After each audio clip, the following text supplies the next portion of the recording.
Got a great question from Hafiz about how do you validate opportunities where it's not an urgent need, but it could be an important improvement. In his example, he's talking to contractors. It's a change to their workflow.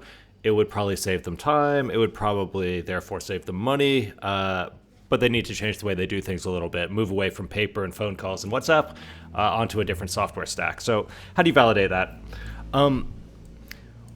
Well, this is a really interesting and in some ways difficult category of products to build and validate. And the reason is they already have a working solution. They have a workaround. They have something that from their perspective is acceptable. This is the way they've been getting business done.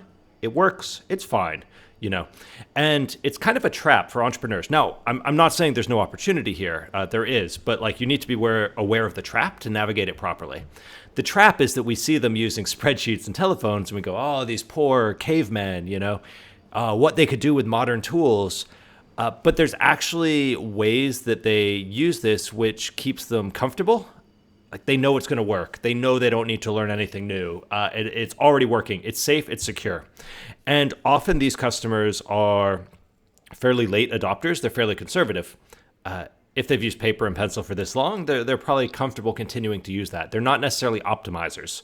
And so you can give them a better tool, but it needs to be considerably better than the way they're already doing it with phones. And often as entrepreneurs, we'll see problems, like fake air quote problems in their workflow, which from the customer's perspective are not problems.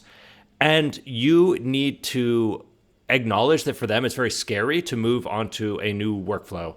It's very inconvenient to type in all their data for the first time to get started. There's a lot of risk in that, whereas there's no risk in their current solution. So the process is difficult. It's not as clean cut.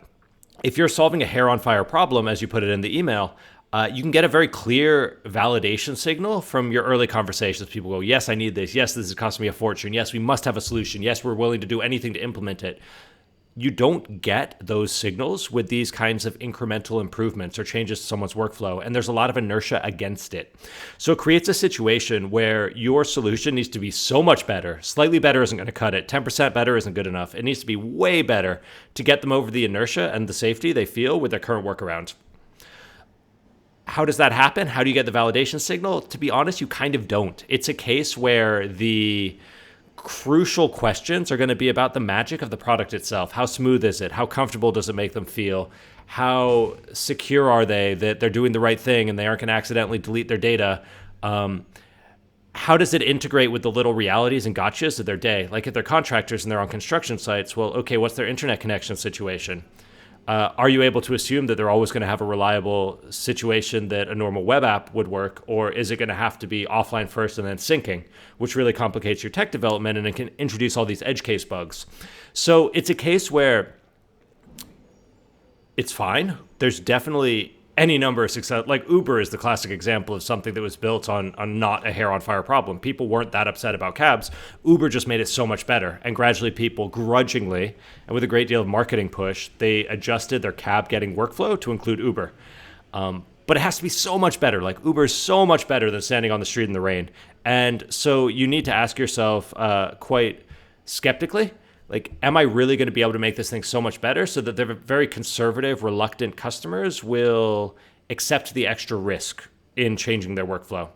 And then do I understand all these little like internet connectivity in the field? For example, you go, yeah, it just works on any phone. Well, like, are they pulling out their phone on an active construction site when there's all this dust around? Like, I don't know. Maybe they are. I don't know the industry in any depth.